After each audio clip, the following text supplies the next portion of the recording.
And ಎಲ್ಲರಿಗೂ thank you so much ಬಂದಿದ್ದೀರಾ. And ಯಾರೋ ಹೆಸರು ಹೇಳದೆ ಮಿಸ್ಕಿಸ್ ಮಾಡೋದು ದಯವಿಟ್ಟು ಬೇಜಾರು ಮಾಡ್ಕೊಬೇಡಿ. ಆ್ಯಂಡ್ ಎಲ್ಲರೂ ಮಾತಾಡಿದ್ರು, ಸಾರ್ ರಮೇಶ್ ಸರ್ ಮಾತಾಡಿದ್ರು, ದತ್ತಣ್ಣ ಸಾಹೇಬ್ರು ಮಾತಾಡಿದ್ರು, ನಮ್ಮ ಹೀರೋಯಿನ್ ಮಾತಾಡಿದ್ರು, ಧ್ರುವ ಮಾತಾಡಿದ್ರು, ಎಲ್ಲರೂ ಮಾತಾಡಿದ್ದಾರೆ. ನಾನೇನು ಸ್ಪೆಷಲಾಗಿ ಏನು ಮಾತಾಡೋದು ಬೇಡ. ಇಲ್ಲಿ 30ನೇ ತಾರೀಕು ಸಿನಿಮಾ ರಿಲೀಸ್ ಆಗ್ತಿದೆ, ಏಪ್ರಿಲ್ 30ಕ್ಕೆ. ಆ್ಯಂಡ್ ನಾವು ಹಿಂದೆ ಏನು ಮಾಡಿದ್ವಿ, ಏನು ಮಾಡ್ತಾ ಇದ್ದೀವಿ ಅನ್ನೋದಕ್ಕಿಂತ ಮುಂದೆ ಏನಾಗುತ್ತೆ ಅನ್ನೋದು ಇಂಪಾರ್ಟೆಂಟು. ಅಂದರೆ ಸಿನಿಮಾ 30ಕ್ಕೆ ಬರ್ತಾಯಿದೆ, ಅದನ್ನು ನೋಡಿ. ಇದಕ್ಕೆಲ್ಲದಕ್ಕೂ ಕಾರಣ ಅಂದರೆ ನಾನು ಮ್ಯೂಸಿಕ್ ಡೈರೆಕ್ಟರ್ನ ಹೀರೋ ಅಂತಿದ್ದೆ ಯಾವಾಗಲೂ. ನನ್ನ ಸಿನಿಮಾಗಳ ಮ್ಯೂಸಿಕ್ ಡೈರೆಕ್ಟರ್ ಹೀರೋ ಅಂತಿದ್ದೆ. ಆಮೇಲೆ ಯಾವಾಗಲೂ ಧ್ರುವನು ಅದೇ ಹೇಳ್ತಿದ್ದ. ಈ ಸಿನಿಮಾಗೆ ಆ್ಯಕ್ಚುಲಿ ಹೀರೋ ಬಂದ್ಬಿಟ್ಟು KVN ಅವರು. ಯಾಕೆ ಹಂಗೆ ಹೇಳ್ತೀನಿ ಅಂತಂದರೆ, ಒಬ್ಬ ನಿರ್ಮಾಪಕ ಆದವನು ಒಂದು ಸಿನಿಮಾ ಮಾಡ್ಬೋದು ಆರಾಮ್ಸೆ. ಅವ್ರಿಗೊಂದು ಲಿಮಿಟ್ ಇರ್ತದೆ, ಒಂದು ಬಜೆಟ್ ಇರ್ತದೆ, ಒಂದು ಲಿಮಿಟ್ ಇರುತ್ತೆ. ಅಂದರೆ ಇಷ್ಟರಲ್ಲೇ ಮಾಡಬೇಕು, ಹೀಗೆ ಮಾಡಬೇಕು, ಒಂದು ವರ್ಷದಲ್ಲಿ ಸಿನಿಮಾ ಮುಗಿಸ್ಬಿಟ್ಟು ರಿಲೀಸ್ ಮಾಡಬೇಕು. ಯಾಕಂದರೆ ಎಲ್ಲ ನಿರ್ಮಾಪಕನ ಆಸೆಗಳು ಅದೇ ಇರ್ತದೆ. ಯಾಕಂದ್ರೆ ಬಂಡವಾಳ ಹಾಕೋರು ಎಲ್ಲರೂ ಅದೇ ರೀತಿ ಯೋಚನೆ ಮಾಡ್ತಾರೆ. ಬಟ್ KVN ಸರ್ ತುಂಬ ಇಂಗ್ಲೀಷ್ ವರ್ಡ್ ಅಂದರೆ ತುಂಬ ಫ್ಯಾಷನ್ ಕರೆಕ್ಟಾ? Passion, okay, I don't know, sorry, okay.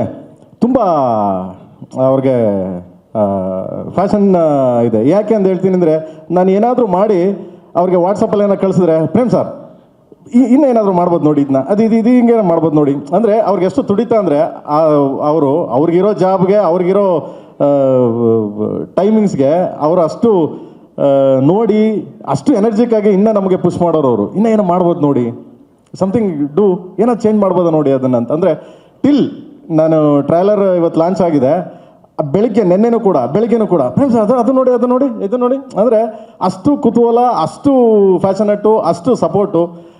ಈ ಥರ ಒಬ್ಬ ನಿರ್ಮಾಪಕ, ಈ ಥರ ಒಬ್ಬ ಸಂಸ್ಥೆ ನನಗೆ, ಸಾರಿ ಏಕವಚನದಲ್ಲಿ ಮಾತಾಡ್ತೀನಿ ನಿರ್ಮಾಪಕ ಅಂತ, sorry for encourage sir. And ಈ ಥರ ಒಂದು ಸಂಸ್ಥೆ ಕನ್ನಡ ಚಿತ್ರಕ್ಕಲ್ಲ, ಭಾರತೀಯ ಚಿತ್ರರಂಗಕ್ಕೆ ಒಂದು ದೊಡ್ಡ ಸಂಸ್ಥೆ ಇದು. ಆಮೇಲೆ ಎಷ್ಟೋ ಸಾವಿರಾರು ಜನಕ್ಕೆ ಅನ್ನ ಹಾಕಿದ್ದಾರೆ ಸರ್. ಹೀಗೆ ಈ ಸಂಸ್ಥೆ ದೊಡ್ಡದಾಗಿ ಬೆಳೀಲಿ ಅಂತ ನಾನು ಯಾವಾಗಲೂ ಆಶಿಸ್ತೀನಿ. ಅದಕ್ಕೆ ಅವ್ರನ್ನ ಯಾವಾಗಲೂ ಅಷ್ಟೇ. ಯಾಕೆ KD ಸಿನಿಮಾ ಹೀರೋ ಯಾರು ಅಂದರೆ, ಇಲ್ಲಿ ಧ್ರುವ ಅಲ್ಲ, ಪ್ರೇಮ್ ಅಲ್ಲ, ರವಿ ಸರ್ ಅಲ್ಲ, ರಮೇಶ್ ಸರ್ ಅಲ್ಲ, ಆ್ಯಂಡ್ ಯಾರೂ ಅಲ್ಲ, only KVN sir. So because the guts ಅಂತೀವಲ್ಲ, ಗಟ್ಸ್ ಅಂತ ಯಾಕೆ ಹೇಳ್ತೀನಿ ಅಂದರೆ, ಅದೇನೋ ಗುಂಡಿಗೆ ಇರ್ಬೇಕು, ನಮ್ಮ ಲ್ಯಾಂಗ್ವೇಜಲ್ಲಿ ಹೇಳ್ತೀವಿ, ಅವನು ಗುಂಡಿಗೆ ಇರ್ಬೇಕು ಬಿಡ್ರ, ತಾಕತ್ ಇರ್ಬೇಕು ಬಿಡ್ರಲ್ಲ ಅಂತೀವಲ್ಲ. ಸೊ ಆ ಮಟ್ಟಕ್ಕೆ ಅದಕ್ಕೆ ಪವರ್ ಇದೆ. So all the very best sir. ನಮ್ಮಿಂದ ಏನಾದರೂ ತಪ್ಪಾಗಿದ್ರೆ, ನಮ್ಮಿಂದ ಏನಾದರೂ ತೊಂದರೆ ಆಗಿದ್ರೆ ಕ್ಷಮೆ ಇರಲಿ ಸರ್. So anythings. ಆ್ಯಂಡ್ ಜೈ ಆಂಜನೇಯ ಗುರು, ಜೈ ಆಂಜನೇಯ. ಆ್ಯಂಡ್ ಧ್ರುವನ್ ಬಗ್ಗೆ ನಾನೇನು ಮಾತಾಡೋಕ್ಕೆ ಹೋಗಲ್ಲ. ಯಾಕೆಂದರೆ ಸಿನಿಮಾ ನೋಡಿದವ್ರು ಯಾರೇ ಆಗಲಿ, ಅಂದರೆ ಸೆನ್ಸಾರ್ ಆಫೀಸರ್ ನೋಡಿದ್ರು, ಆ್ಯಂಡ್ ಸುಮಾರು ಜನ ಸಿನಿಮಾ ನೋಡಿದ್ರು. ಸುಮಾರು ಜನ ಅಂದರೆ ಬೇರೆ ನೋಡಿಲ್ಲ, ಸೆನ್ಸಾರ್ ಆಫೀಸರ್ ಆ್ಯಂಡ್ ಟೆಕ್ನಿಷಿಯನ್ಸ್ ಎಲ್ಲ. ಸೆನ್ಸಾರ್ ಅವ್ರು ಫಸ್ಟ್ ನೋಡಿದ ತಕ್ಷಣ ಒಂದೇ ಹೊಗಳಿದ್ರು ಅವರು, ಏನು ಚೆನ್ನಾಗಿ ಮಾಡಿದ್ದಾನೆ ಧ್ರುವ, ಸಖತ್ತಾಗಿ ಮಾಡಿದ್ದಾನೆ ಸರ್, ತುಂಬ ಚೆನ್ನಾಗಿ ಮಾಡಿದ್ದಾನೆ ಸರ್ ಅಂತ. ಅಂದರೆ ಅಷ್ಟು ಮಟ್ಟಿಗೆ ಇದಾಗಿದೆ ಮಗನೇ ನೀನು.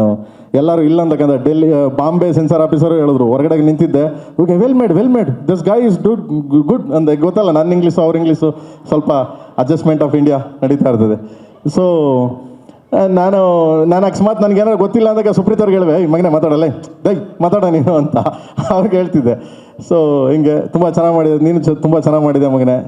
ನಾನು ಎಲ್ಲರನ್ನೂ ಹೊಗಳೋದ್ಕಿಂತ ಹೆಚ್ಚಾಗಿ ಸಿನಿಮಾ 30ನೇ ತಾರೀಕು ಬರುತ್ತೆ, ದಯವಿಟ್ಟು 30ಕ್ಕೆ ಬರ್ತಾ ಇದೆ, ಸಪೋರ್ಟ್ ಮಾಡಿ, ಪ್ರೀತಿ ಮಾಡಿ. ಇದು ಕನ್ನಡ ಸಿನಿಮಾ ಎಲ್ಲದಕ್ಕಿಂತ ಹೆಚ್ಚಾಗಿ ಒಂದು ದೊಡ್ಡ ಸಂಸ್ಥೆ, ತುಂಬ ಫ್ಯಾಷನೇಟಾಗಿ, ತುಂಬ ಇದಾಗಿ ನಾವು 3 ವರ್ಷ ಕಷ್ಟಪಟ್ಟಿದ್ದೀವಿ ಅನ್ನೋದಕ್ಕಿಂತ ಹೆಚ್ಚಾಗಿ 3 ವರ್ಷ ನಮ್ಮನ್ನು ಅವರು KVN ಸರ್ ಮೇಂಟೈನ್ ಮಾಡಿದಾರಲ್ಲ. ಫಸ್ಟ್ ಆಫ್ ಆಲ್ ಪ್ರೇಮ್ ಅಂದ ತಕ್ಷಣ, ಅಯ್ಯೋ ನನ್ನ ಮಗ ಬಜೆಟ್ ಜಾಸ್ತಿ ಮಾಡ್ತಾನೆ ಗುರು, ಅಯ್ಯೋ ವರ್ಷಾನ್ಗಟ್ಟೆ ಎಳಿತಾನೆ ಗುರು ಅಂತಾರೆ.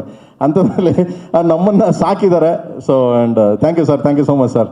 ನಿಮ್ಮ ಬ್ಲೆಸ್ಸಿಂಗ್ಸ್, ನಿಮ್ಮ ಸಪೋರ್ಟ್ ಹೀಗೆ ಇರಲಿ ನನಗೆ. ಆ್ಯಂಡ್ ರಮೇಶ್ ಸರ್ ಬಗ್ಗೆ ಏನು ಮಾತಾಡೋಂಗಿಲ್ಲ, ಸಿನಿಮಾ ನೋಡೋದ್ಮೇಲೆ ಮಾತಾಡ್ತೀನಿ. ರಮೇಶ್ ಸರ್ ಬಗ್ಗೆ ತುಂಬ ಚಮಕಿದೆ. ಸಿನಿಮಾ ಟೋಟ್ಲಿ ಡಿಫ್ರೆಂಟ್, ಬೇರೆ ಆಯಾಮದಲ್ಲಿ ಹೋಗುತ್ತೆ.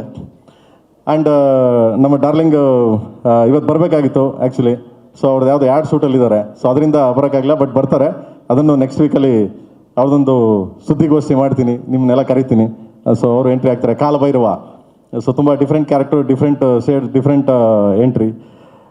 ಆ್ಯಂಡ್ ಈ ಸಿನಿಮಾ ಇವಾಗಲೇ ಹೇಳ್ಬಿಡ್ತಾ ಇದೆ ನಿಮ್ಗಳಿಗೆ, ಈ ಸಿನಿಮಾ ನೋಡುವಾಗ ಇದೇನು ಟ್ರೈಲರ್ ಅಂತ ನೋಡಿದ್ರಿ, ಇವಾಗ ಈ ಸಿನಿಮಾನೇ KDನೇ trailer. Entire cinema, whole cinema is a trailer.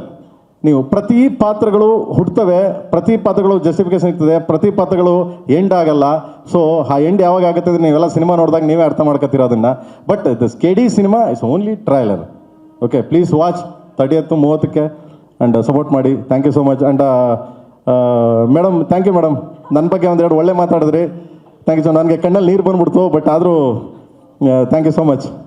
And ಇಲ್ಲ ಅಳಲ್ಲ, ಯಾಕೆ ಅಳಬೇಕು? ಒಳ್ಳೆ ಆಯ್ತು ರೀ, ಒಳ್ಳೆ ಚೆನ್ನಾಗಿ ಸಾಕಿದ್ದಾರೆ ನಮ್ಮನ್ನು. KVN ಸರ್ ಚೆನ್ನಾಗಿ ನೋಡ್ಕೊಂಡಿದ್ದಾರೆ ನಮ್ಮನ್ನು, ಯಾವ್ಯಾಕೆ ಕೇಳಬೇಕು? And thank you sir, thank you so much sir, thank you so much. And ಸಾರ್ಗೆ ಆ್ಯಕ್ಚುಲಿ ನಾನು ಯಾವಾಗಲೂ ರೇಗಿಸ್ತಾ ಇದ್ದೆ, ನಮ್ಮ ಮೇಡಮ್ ಯಾವಾಗಲೂ ರೇಗಿಸೋಳು, KVN ಸರ್ ಯಾಕೆ ಬರಲ್ಲ ಬೇರೆ ಇದಕ್ಕೆ ಅಂತ. ಸೊ ಅವ್ರು ಯಾವಾಗಲೂ ಹೇಳೋರು, ಬರ್ತೀನಿ, ನಾನು ಬರ್ತೀನಿ ಪ್ರೇಮ್. ಯಾಕಂದ್ರೆ ನಾನು ಯಾವಾಗಲೂ ಕೇಳ್ತಿದ್ದೆ ಅವ್ರಿಗೆ, ಸರ್ ಬನ್ನಿ ಸರ್ ಬನ್ನಿ ಸರ್ ಅಂತ. ಇವಾಗ ಬಂದ್ರೂ ಬ್ಲೆಸ್ ಇದು ಏನೋ ಹೇಳ್ತಾರಲ್ಲ, ವಿಶ್ ಮಾಡ್ಬಿಟ್ಟೋಣ ಅಂತ ಬಂದೆ ಪ್ರೇಮ್ ಅಂದರು. ನಾನು ಹೇಳ್ದೆ, ನೋ ಸರ್ ಪ್ಲೀಸ್, ನೀವು ಇರ್ಬೇಕು, ನೀವು ದಯವಿಟ್ಟು ಅಂತ. ಬಿಡಿ ಪ್ರೇಮ್, ನೀವು ಮಾಡ್ತೀರಾ? ಇಲ್ಲ sir please, request sir, request ಮಾಡಿ ಇರಿಸ್ಕೊಂಡಿದ್ದೀನಿ ಅವ್ರನ್ನ. So thank you sir, thank you so much sir, love you sir, thank you so much sir. Thank you sir. ಸ್ವಾದಿಷ್ಟತೆಯ ಸ್ವಾದ, ತಾಜಾತನದ ಆಹ್ಲಾದ, ಉತ್ತಮ ಆರೋಗ್ಯ ಮತ್ತು ಹೆಚ್ಚಿನ ರೋಗ ನಿರೋಧಕ ಶಕ್ತಿಯ ವೃದ್ಧಿಗೆ ಈಗ ನಿಮಗೆ ಸಿಗುತ್ತಿದೆ ಉತ್ತಮ ಗುಣಮಟ್ಟದ ಪೌಷ್ಟಿಕಾಂಶ Shri Vaidik millet health mix. ಇದು ಸಿರಿಧಾನ್ಯಗಳ ಸಂಪತ್ತು.